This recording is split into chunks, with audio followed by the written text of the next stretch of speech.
नमस्कार दोस्तों। आज हम बात करते हैं शादी के बारे में। आपने देखा होगा कुछ लोगों की मैरिड लाइफ बहुत अच्छी होती है, कुछ लोगों की बिल्कुल ख़राब होती है, कुछ लोगों के डिवोर्स अचानक से हो जाता है। तो आज इन सारे कॉम्बिनेशंस के बारे में हम बात करने की कोशिश करते हैं, कैसे होगी आपकी मैरिड लाइफ। सेवन्थ हाउस हमें हमारी मैरिड लाइफ के बारे में बताता है, कैसे होने वाली है। सेवन्थ हाउस का लॉर्ड हमें और डिटेल में बताता है, क्योंकि सेवन्थ हाउस में बैठा हुआ प्लेनेट हमें उन चीज़ों के बारे में बताता है कि हमारे स्पाउस का नेचर कैसा होगा। और सेवन्थ हाउस का लॉर्ड हमारा ये तय करता है कि जो जो राशि सेवन्थ हाउस में बैठी हुई है उसका लॉर्ड जहाँ गया हुआ है। जैसे कि अगर सेवन्थ हाउस में किसी के कर्क राशि आ जाए तो आप ये समझिए कर्क राशि का स्वामी हुआ चंद्रमा। चंद्रमा कहाँ बैठा हुआ है, उसकी प्लेसमेंट क्या है, वो किसकी राशि में बैठा हुआ है और उसका डिस्पोजिटर कहाँ बैठा हुआ है। जब हम एक लाइन पे पहुंचते हैं आपकी मैरिड लाइफ कैसी होने वाली है, और फिर उसमें भी अगर डिटेल में किसी की डेट ऑफ बर्थ और टाइम बिल्कुल करेक्ट है या हमने बर्थ टाइम रेटिफिकेशन एकदम अच्छे से कर लिया है, तो हम फिर नवांश के लग्न लॉर्ड को भी देखते हैं, नवांश कैसा है उसका। ये तीनों चारों चीजें जब आप मिला लेंगे एक बार में, जब आप एक प्रिडिक्शन पे पहुंचेंगे तो आपकी प्रिडिक्शन बिल्कुल परफेक्ट जाने वाली है कि आपकी मैरिड लाइफ होनी कैसे वाली है। यही आज हम जानने की कोशिश करते हैं कि आपकी मैरिड लाइफ होगी कैसी। जैसे कि अगर आपका सेवन्थ हाउस में अच्छे प्लेनेट बैठे हुए हैं, जैसे कि अगर किसी का सन है सेवन्थ हाउस में, तो ये मानिए कि आपके जो स्पाउस का जो नेचर होने वाला है वो एक राजा के समान होने वाला है। सन को आप एक राजा समझिए कि आपके स्पाउस का नेचर एकदम राजा वाला होने वाला है, जिसमें कि आपको एक राजा वाली जो फील जो होती है ना वो होने वाली है आपके स्पाउस से। अगर आप मेल हैं तो फीमेल जो मिलेगी आपको वो आपके ऊपर थोड़ी सी सत्ता जमाने वाली होगी और अपनी घर में चलाने वाली होगी। हालांकि देखो राजा है तो डिसीजन नो डाउट बहुत अच्छे होते हैं, बस उसका राशि का स्वामी वो बहुत अच्छा होना चाहिए। जैसे कि सन है और उसका राशि का स्वामी अगर जैसे वहाँ राशि बैठी हुई है शनि की 10वीं राशि है और वो शनि 6 8 12 से कनेक्ट हो जाए तो आप देखेंगे ऐसा राजा ना एकदम घमंडी टाइप का होगा आपके लिए। वो अपने आपकी ना आपके ऊपर पूरी तरह से चलाने वाला होगा और कहीं कहीं वो गलत भी होंगे तो भी आपके ऊपर वो चलाने वाले होंगे कि मैं ही ठीक हूँ। तो ये ओवरऑल रिजल्ट तो अच्छा नहीं रहा फिर। जैसे कि अगर किसी का सन ही है वहाँ पे और उसका डिस्पोजिटर बहुत अच्छा बैठा हुआ है, कि जैसे अगर सन जो बैठे हुए हैं वो मंगल की राशि में बैठे हुए हैं और मंगल जो है वो 10th हाउस में बैठे हैं, 11th हाउस में बैठे हैं, तो नो डाउट मानिए आपकी मैरिड लाइफ बहुत अच्छी जाने वाली है, क्योंकि सन है वहाँ पर डिसीजन सेनापति की राशि में है। अच्छा डिसीजन देंगे, आपके लिए बेस्ट डिसीजन होगा, आपके साथ बना के चलेंगे, क्योंकि उसे कहीं ना कहीं अपने राशि के जहाँ किसी का ये समझिए सेवन्थ हाउस में ना कोई प्लेनेट जब जाता है तो वो एक किराए के घर में जा रहा है, खुद का घर तो है नहीं, क्योंकि वहाँ जो राशि बैठी हुई है उसके डिस्पोजिटर के ऊपर डिपेंड करता है कि वो उसके साथ कैसा व्यवहार करता है। और अगर आपके वहाँ कोई अच्छा घर है, जैसे कि अगर सन है किसी पंडित के घर में चले जाएं, जैसे जुपिटर की राशियों में चले जाएं, कहीं ना कहीं थोड़ा सा कंफर्टेबल फील करेंगे कि हाँ ठीक है चलो पंडित की राशि है। सेनापति की राशि में चले जाएं बहुत अच्छा होता है। बुध की राशि में चले जाएं, युवा ग्रह बच्चा है तो बड़े अच्छे से संभाल लेते हैं कि ठीक है इंटेलिजेंस है और चीज़ें हैं तो बहुत अच्छे से संभल जाएगा। चंद्रमा की राशि में चले जाएं बहुत अच्छे से संभाल सकते हैं। शनि की राशि में थोड़ा सा हेजिटेशन फील करेंगे, क्योंकि राजा है और एक ऐसे प्लेनेट के घर में आया जहां उसको चाहिए कर्म प्रधान, काम करो पूरी तरह से।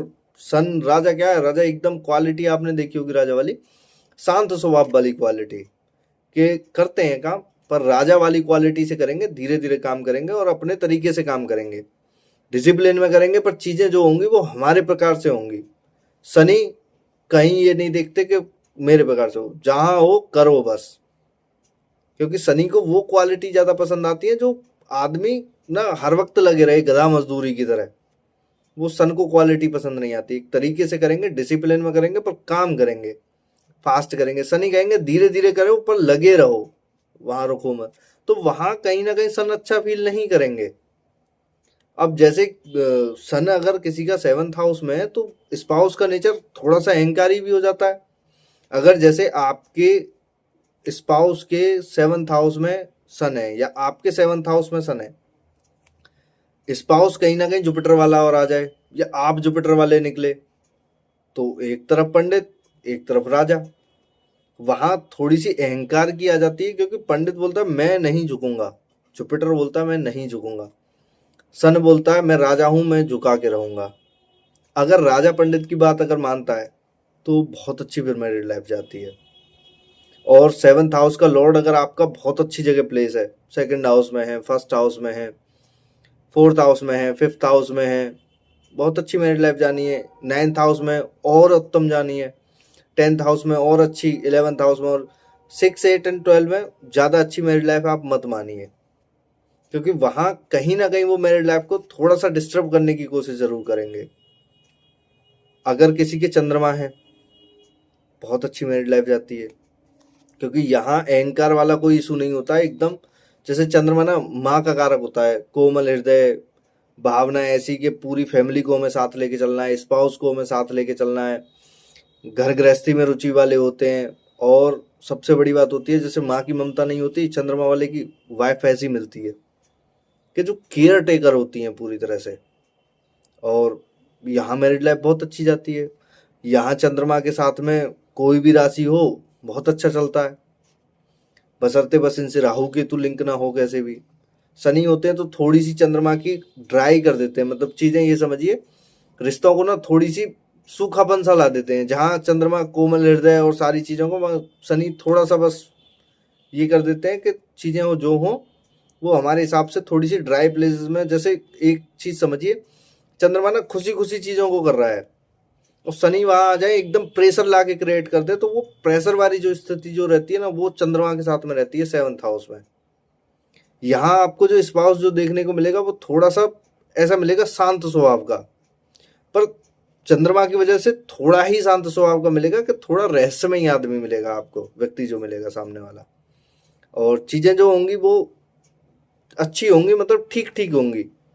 अगर यहाँ चंद्रमा किसी और राशि में बैठा हुआ है तो चंद्रमा यहाँ बहुत अच्छा हो गया, कहीं ना कहीं मंगल की राशि में ठीक होता है और वो इतना ज़्यादा परेशान नहीं करता। बुध की राशि में भी ठीक है, जुपिटर की राशि है दोनों, उनमें भी बहुत अच्छा रिजल्ट दे देता है। तो शुक्र की राशि में तो अति उत्तम रिजल्ट दे देता है, जुपिटर की राशियों में बहुत अच्छा रिजल्ट देता है, क्योंकि जुपिटर की राशि में तो वो और अच्छा फील करता है, क्योंकि माँ है तो एकदम ज्ञान को बहुत अच्छे से संभालती हैं। जैसे बोला जाता है फर्स्ट टीचर जो होती है वो हमारी माँ ही होती है। तो आपने देखा होगा ना, जो प्राइमरी एजुकेशन है वो 4th हाउस से देखी जाती है, वहाँ चंद्रमा ही कारक होते हैं। माँ से ही हमारी प्राइमरी एजुकेशन देखी जाती है कि हमारी प्राइमरी एजुकेशन मिली कैसे, ऐसे ही आपका चंद्रमा है। तो अगर चंद्रमा 7th हाउस वालों को, मैंने एक चीज़ और देखी है कि अगर आपका करियर सेट नहीं है ना, चंद्रमा 7th हाउस वाली अगर आपको वाइफ अगर मिल जाए तो ये समझिए आपके जीवन में अब कहीं ना कहीं शुरुआत हो चुकी है प्राथमिकता से, कि आपका करियर कहीं ना कहीं बहुत अच्छा होने वाला है, क्योंकि वो आपको धीरे धीरे स्टेप बाय स्टेप चीज़ों को करेगा और आपकी चीज़ें बढ़ाएगा आगे जाके। तो ये बहुत अच्छी मैरिड लाइफ होती है। 7th हाउस में वीनस हो किसी का, यहाँ भी बहुत अच्छी मैरिड लाइफ दे देता है, क्योंकि 7th हाउस में वीनस आपको लग्जीरियस ज़िंदगी दे देगा और स्पाउस जो दे देगा वो आपको बहुत अच्छा सुंदर दे देगा, चीज़ें आपकी बहुत अच्छी करा देगा और आकर्षक दे देगा स्पाउस। और कहीं ना कहीं वाइफ आने के बाद आपके पास पैसे भी बहुत अच्छे आते हैं। 7th हाउस वीनस वालों की मैंने बहुत लग्जरियस लाइफ देखी है मैरिड के बाद, तो कहीं ना कहीं यहाँ बहुत अच्छा जीवन करा देता है 7th हाउस वीनस वालों का। और 7th हाउस में वीनस हो और इसका डिस्पोजिटर भी बहुत अच्छा बैठा हुआ हो, 6, 8, 12 में ना हो, राहु केतु लिंक ना हो, शनि जैसे प्लेनेट लिंक ना हो, तो मैंने इनकी मैरिड लाइफ अच्छी देखी है, इतनी खराब नहीं देखी है। कि ओवरऑल कुंडली देखने के बाद तो हमें और चीज़ें पता ही लगती हैं कि 7th हाउस पे दृष्टि किसकी है, चीज़ें कैसी हैं, पर ओवरऑल इनकी लाइफ मैंने बहुत अच्छी देखी हुई है। 8th हाउस से कहीं ना कहीं अगर कनेक्ट अगर हो जाए तो ऐसे लोगों को मैंने देखा हुआ है कि वाइफ ना आपका धन बहुत सारा लेके जाती है एलिमनी में। सिक्स हाउस से कनेक्ट हो, कोर्ट केसेस में फंसा के जाती है आपको आपकी वाइफ। एट्थ हाउस से कनेक्ट हो, कहीं ना कहीं आपको लॉसेस ज़्यादा होंगे शादी होने के बाद, या फिर लॉसेस कम करने के लिए ट्वेल्थ हाउस के लिए आप कहीं ना कहीं अपने स्पाउस को लेके जन्म स्थल से दूर सेट हो जाए। आप कहीं ना कहीं दूर चले जाएं अपने पूरी फैमिली को लेके, जो आपका जन्म स्थल है वहाँ से, तो आपकी यहाँ मैरिड लाइफ बहुत अच्छी होने वाली है। यहीं अगर आपका बुध हो सेवन्थ हाउस में, तो बुध वाले की भी मैंने मैरिड लाइफ बहुत अच्छी देखी हुई है, क्योंकि कहीं ना कहीं यहाँ आपका जो स्पाउस होगा वो थोड़ा सा बच्चे जैसे प्रकार का होगा, एकदम कहते हैं ना चुलबुला बच्चा, वो वाली चीज़ें होंगी।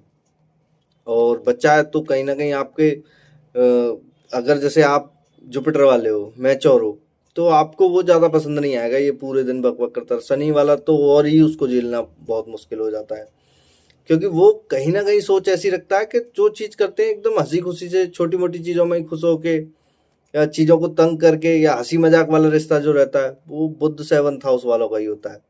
कहते हैं ना कि वाइफ मिली नहीं है, बच्चा मिला है एक हमें इस जीवन में, जो हमेशा हमें तंग करता है, परेशान करता है या चीज़ें करता है। तो मैरिड लाइफ बहुत अच्छी जाती है इनकी कहीं ना कहीं, अगर आप इस चीज़ को जीना अगर सीख जाएं तो सेवन्थ हाउस में वीनस वो मरकरी वाले के साथ में, क्योंकि ये आपको एक हंसी खुशी से जो जीवन जो कटता है ना, वो ऐसे काट के लेके जाएंगे, कोई टेंशन नहीं, मतलब आगे फ्यूचर की कि हमें फ्यूचर में एटलीस्ट क्या करना है, चीज़ें कैसी होनी है। तो सेवन्थ हाउस में बुध होता है तो स्पाउस का नेचर ना आपको एकदम बच्चे प्रकार का मिलता है, और चीज़ें कहीं ना कहीं बहुत अच्छी करा के देता है। यहीं अगर आपका मार्स हो, तो मार्स के साथ में भी आपको कहीं ना कहीं स्पाउस जो मिलता है वो अच्छा मिल जाता है। बोलते हैं मांगलिक दोष भी है, दोष जैसा कुछ नहीं होता है।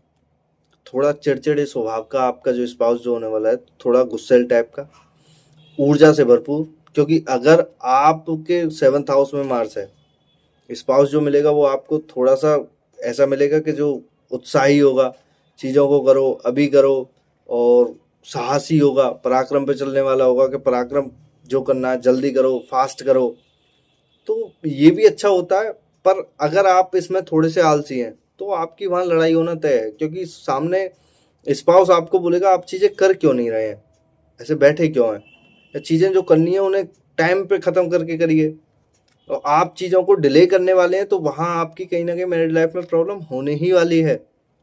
सेवन्थ हाउस मार्स वालों को इसीलिए बोला जाता है कि उनको कहीं ना कहीं सामने एक ऊर्जावान ही व्यक्ति मिले, क्योंकि अगर आपके सेवन्थ हाउस में मार्स है और आपको सामने वाला स्पाउस अगर ऐसा मिला है जो मतलब फुर्तीला नहीं है, चीज़ें नहीं है, तो आपकी ज़िंदगी इतनी अच्छी नहीं कट पाएगी। फिर उसके साथ में आप बोलोगे कि चीज़ें करो, जल्दी करो, फास्ट करो, तो वो भी चीज़ें देखनी होती हैं। सेवन्थ हाउस का लॉर्ड अगर अच्छी जगह अगर प्लेस है, तो आपकी मैरिड लाइफ बहुत अच्छी होने वाली है। यही सेवन्थ हाउस का लॉर्ड 6 8 12 में होता है तो थोड़ी सी प्रॉब्लम देने वाली होती है मैरिड लाइफ। और यहीं अगर राहु केतु और कनेक्ट हो जाए तो आपको तो ये समझिए कि फिर एकदम जी का जंजाल बना देते हैं एकदम, क्योंकि मार्स है एक तो वैसे ही मैरिड लाइफ में थोड़ी सी उत्साही, जीवन में झगड़ालू प्रवृत्ति का नेचर वाला आपको स्पाउस मिल चुका है। उसके बाद चीज़ें अब आपकी और ज़्यादा ख़राब हो चुकी हैं, क्योंकि वहाँ राहु केतु और कनेक्ट हो जाते हैं, तो वो और ज़्यादा इल्यूजन, भ्रम की स्थिति, या चीज़ों में और ज़्यादा ऐसी स्थिति कर देते हैं कि जिसकी वजह से आदमी झेल नहीं पाता उन चीज़ों को, क्योंकि वो ना उसमें और ज़्यादा ऐसी रहस्यमयी ज़िंदगी एक मैरिड लाइफ बना देते हैं, जिसके बाद आप उनको चीज़ों को ज़्यादा अच्छा देख नहीं पाते हैं। सेवन्थ हाउस में अगर किसी का जुपिटर हो तो ये मैरिड लाइफ भी बहुत अच्छी होती है। आपका स्पाउस बुद्धिमान होता है, बहुत समझदार व्यक्ति होता है, मैच्योर होता है व्यक्ति, चीज़ों को समझने वाला होता है, पर ईगोइस्टिक हो जाता है अगर आप उसके ऊपर अपनी चलाने की ज़्यादा कोशिश करते हैं कि तुम हमारे हिसाब से चलो, क्योंकि वो ओवरऑल डिसीजन आपको बहुत अच्छा देने वाले होते हैं। सेवन्थ हाउस जुपिटर वाले आपको ओवरऑल डिसीजन बहुत अच्छा देंगे, आपकी मैरिड लाइफ को अच्छा करके चलेंगे, टाइमली चीज़ों को करेंगे।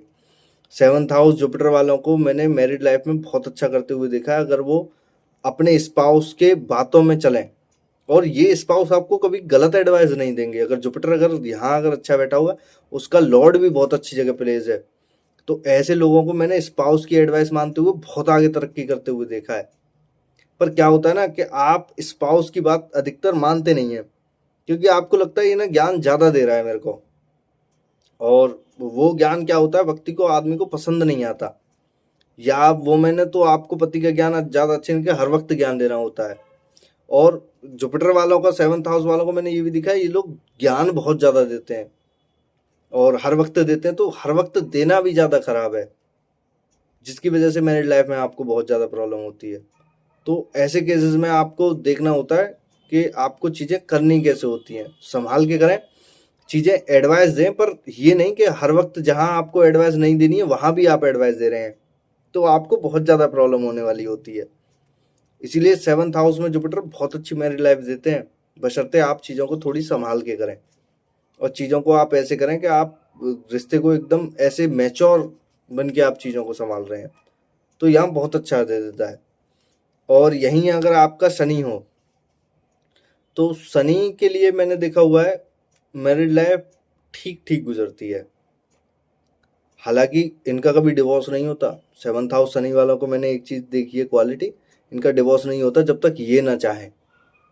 चाहे सामने वाला आपका स्पाउस महिला ही क्यों ना हो, आप पुरुष हैं, आपके 7th हाउस में सैटर्न है, जब तक आप नहीं चाहेंगे आपका डिवोर्स नहीं हो सकता। चाहे वो सामने वाला कितना भी जद्दोजहद कर ले, अगर आप एक बार अपनी जिद पर अड़ गए मेरे को डिवोर्स नहीं देना, तो वो आप दे नहीं पाओगे, सामने वाला नहीं ले पाएगा आपसे। मैंने ये क्वालिटी देखी है। 7th हाउस में सैटर्न आपकी मैरिड लाइफ अच्छी बनाता है, पर थोड़ी सी डिले बनाता है, मतलब देरी करता है शादी में।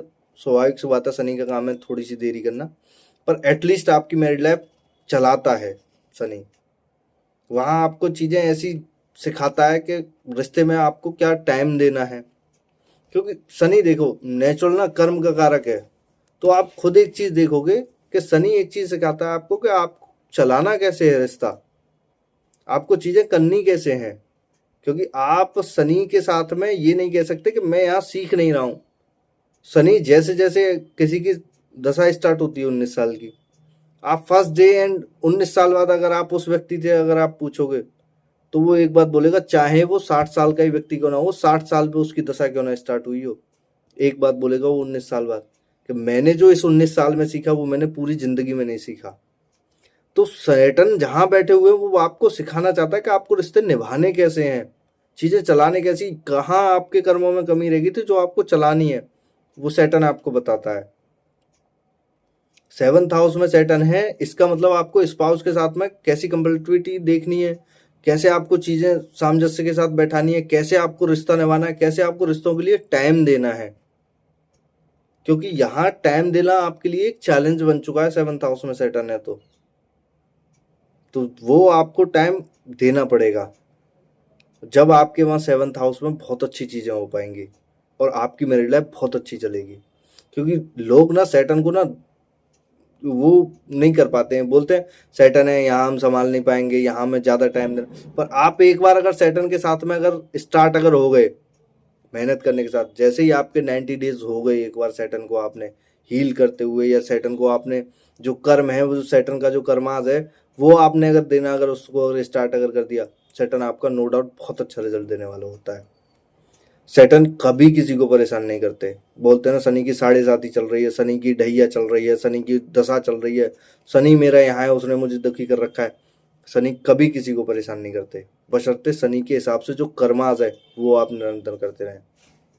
शनि 7th हाउस में स्पाउस के साथ में आपके कर्माज है कि स्पाउस के साथ में आपको बनानी कैसे, स्पाउस को आपको टाइम कैसे देना है, तो आपकी मैरिड लाइफ यहाँ बहुत अच्छी जाने वाली होती है और आपको बहुत अच्छी मैरिड लाइफ देने के लिए जाना जाता है। यहीं अगर आपका राहु हो 7th हाउस में, केतु लग्न में आ गया, विपरीत स्थिति होती है राहु केतु के केस में। जिसकी राशि में बैठे हों उस की राशि का रूप ले लेते हैं। 7th हाउस में आपके राहु है, आप देखिए कि आपका 1st हाउस में केतु आ गया, और केतु आने के बाद आप देखेंगे कि आपका नेचर हो गया चीज़ों को छोड़ने वाला और स्पाउस का नेचर हो गया चीज़ों को पकड़ने वाला। राहु है वहाँ थोड़ा सा एग्रेशन, इल्यूजन, यही आप विपरीत कर दीजिए केतु के केस में। राहु लग्न में, केतु 7th हाउस में। आप अगर अध्यात्म की ओर नहीं है, 1st हाउस में राहु है, अध्यात्म की ओर थोड़ा सा जाना संभव नहीं होता अगर राशि अच्छी नहीं है तो चीज़ें यहाँ थोड़ी सी खराब कर देता है। पर आप देखेंगे कि राहु 1st हाउस में चीज़ों को पकड़ने वाला और केतु सेवंथ हाउस चीज़ों को छोड़ने वाला, मैरिड लाइफ को छोड़ने वाला ही होता है सेवंथ हाउस में केतु, कि मुझे मैरिड लाइफ में कोई ज़्यादा दिलचस्पी नहीं है, मैं अकेला रहना चाहता हूँ, अकेला प्रेफर करता हूँ। यहीं फर्स्ट हाउस में केतु आप अकेले रहना चाहते हैं, स्पाउस चाहता है कि पूरी फैमिली सारी चीज़ें हमारे साथ रहें। तो वो केसेस उल्टे बनते हैं इनके केसेस में। यहाँ थोड़ी सी सामंजस्य बैठाना बहुत मुश्किल हो जाता है। First house, first and seven का ट्रायन जब बनता है राहु केतु का, यहाँ आपका नेचर बिल्कुल विपरीत है, स्पाउस का नेचर बिल्कुल विपरीत है। अब जैसे किसी का सेवंथ हाउस में राहु जो है वो सन की राशि में आ जाए, तो लोग बोलते हैं कहीं ना कहीं ये तो और ज़्यादा खराब हो। पर मैंने एक चीज़ देखी हुई है, जितने भी लोगों के मैंने ये सन की राशि में राहु देखे हैं, आप ये देखेंगे सिंह राशि में या इसमें क्या कहते हैं लियो राशि में, आप देखेंगे राजा की राशि है, वहाँ ये राक्षस को ज़्यादा असर नहीं कर पाते हैं। सबसे ज़्यादा जो ये उपद्रव मचाते हैं ना, वो इसकी क्या कहते हैं जुपिटर की राशि में मचाते हैं, क्योंकि पंडित का घर है, ये राक्षस है कि यहाँ हम उपद्रव मचा के जाएंगे। चंद्रमा की राशि में और ज़्यादा माइंड से ये फ्री हो जाते हैं कि अब दिमाग है एकदम खराब करके जाएंगे, नॉर्मल हम चल ही नहीं सकते। यहीं अगर किसी की अगर शुक्र वाली राशि भोग के जाते हैं, ठीक है अपना ही फ्रेंड है, मित्र है, करते हैं चीज़ें। बुध की राशि है बच्चा है, दबा लेंगे, वहाँ भी ये अपनी मनमानी चलाते हैं। शनि की राशि में थोड़ा सा दबाव फील करते हैं, शनि बोलते हैं कर्म के रास्ते पे चलो, ठीक चलो, ज़्यादा ठीक है। अगर यही इसको अगर कुंभ राशि मिल जाए यहीं एक्वेरियस, तो ये यहाँ जीना आराम कर देते हैं, क्योंकि यहाँ ये लाभ वाली राशि है, यहाँ राहु सेवंथ हाउस में, और एक्वेरियस अगर मिल जाए और ज़्यादा ज़िंदगी ख़राब कर देते हैं, क्योंकि ये फिर वहाँ ऐसा फ्री हो जाता है कि एकदम कि अब मुझे चीज़ें लाभ के लिए ये करनी है, स्पाउस के लिए ये करना है, या स्पाउस से मुझे कोई ज़्यादा वो नहीं है, मुझे तो अपनी ज़िंदगी जीनी है, वो वाली स्थिति कर देता है। तो राहु केतु के केस में आपको ज़्यादा संभाल के चलना होता है कि आप सामने वाले का नेचर समझें। आपके फर्स्ट हाउस में राहु है, सेवंथ हाउस में केतु है, आपको कहीं ना कहीं उसके हिसाब से चलना होगा, क्योंकि राहु है आप थोड़ा सा समझ सकते हैं, पर केतु है, केतु ने जो एक बार ठान लिया, जैसे सन्यासी आदमी होता है केतु, उसने जो एक बार ठान लिया वो फिर ठान लिया, वो पत्थर की लकीर हो गया कि मुझे अब इस रिश्ते में नहीं रहना, वो नहीं रहेगा। ऐसे केसेस में आपको थोड़ा सा नेचर चेंज करना होगा। आपके लग्न में केतु है, सेवंथ हाउस में राहु है, तो आप कहीं ना कहीं जो आपका स्पाउस जो होगा वो थोड़ा सा नेचर में ऐसा होगा कि एग्रेसिव टाइप का या चीज़ें करने वाला होगा, कि फैमिली को साथ, पर आप अकेले रहने वाले होंगे। तो कहीं ना कहीं आपको थोड़ा सा स्पाउस के हिसाब से भी चलना पड़ेगा, जिसकी वजह से मैरिड लाइफ आपकी थोड़ी सी अच्छी हो सके। और आप फर्स्ट हाउस केतु वालों का मैं एक नेचर और जानता हूँ, ये ना नॉर्मल तरीके से रहते हैं। सेवंथ हाउस में राहु है, वो रहेगा सच सवर के, चीज़ों को मॉडर्न टाइप का, तो इनको सबसे ज़्यादा दुख इस बात का होता है मैं ऐसे रह रहा हूँ, मेरा स्पाउस जो है वो मज़े ले रहा है पूरी तरह से, क्योंकि वो कहीं ना कहीं पैसा तो आपका ही होने वाला होता है, तो वो चीज़ें ऐसी होती हैं कि आपको वो अच्छा नहीं लगता है।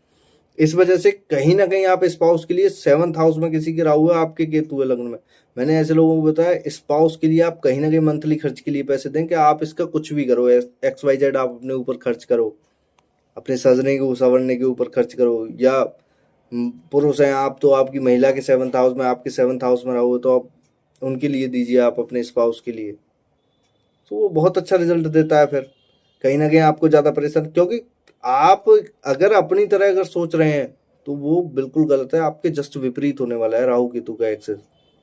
ऐसे केसेस में आपको स्पाउस के लिए ज़्यादा ध्यान देने की ज़रूरत होती है कि हम चीज़ों को कैसे संभाल सकते हैं, कैसे हम अच्छा बना सकते हैं। यहीं राहु केतु की राशि भी बहुत अच्छी बैठी हुई है, राशि का जो लॉर्ड है वो भी बहुत अच्छी जगह प्लेस है, 6 8 12 में नहीं है, तो आपकी मैरिड लाइफ बहुत अच्छी जाने वाली है। क्योंकि राहु केतु ऐसा नहीं है कि पूरी तरह से खराब करते हैं, कि आपका एकदम जीना आराम कर देंगे, कि बोला जाता है कि राहु केतु है तो मतलब मैरिड लाइफ 100% खराब है, सब कुछ नहीं होता। उसकी राशि का स्वामी देखना पड़ता है, उसकी राशि का स्वामी कौन है, जिसके घर में वो कंफर्टेबल फील कर रहे हैं, तो आपकी मैरिड लाइफ बहुत अच्छी जाने वाली होती है। और यहीं आपकी नवांश का लग्न अगर देख के और अच्छा हमको हो जाए, तो लवांश भी अच्छा है, तो वो मैरिड लाइफ बहुत अच्छी जाने वाली होती है। तो मैरिड लाइफ के लिए ओवरऑल 9 के 9 प्लेनेट आपके लिए अच्छी मैरिड लाइफ दे देते हैं। बशर्ते आपको उस प्लेनेट का नेचर पता हो। अगर आपको पता लग जाए आपके सामने वाले स्पाउस का ये नेचर है, तो आप उसके हिसाब से चलिए। कहीं ना कहीं वो 7th हाउस है, वो नहीं झुकने वाले होते हैं इतने। किसी किसी के में क्या होता है कि जैसे आप सन वाले हैं, आपके लग्न में सन है, 7th हाउस में आपकी स्पाउस है, वो मरकरी वाला आ जाए, लग्न उसका मरकरी वाला है, वो आपकी एकदम बात बच्चे की तरह मानेगा, तो वो बहुत अच्छी मैरिड लाइफ जाती है। कहीं ना कहीं आपको आपके जैसा ही मिल गया कि हाँ साहब मैं राजा वाले नेचर का हूँ, सामने वो बच्चा मिल गया, मैं बड़े प्यार से संभाल सकता हूँ उसको। वहीं सामने जुपिटर वाला मिल जाए, फिर चीज़ों को अपनी चलाने वाला होगा। तो इसकी वजह से अपना प्लेनेट का नेचर समझ के आप स्पाउस के हिसाब से चलें, तो आपकी मैरिड लाइफ बहुत अच्छी जाने वाली होती है। आगे हम किसी और टॉपिक पे हम बात करेंगे। अगर आपके कोई प्लेनेट है, प्लेनेट की स्थिति है आपकी कुंडली में क्या बनी हुई है, कमेंट करके ज़रूर बताएं, और नेक्स्ट वीडियो के लिए बताएं किस टॉपिक पे वीडियो चाहिए। धन्यवाद दोस्तों।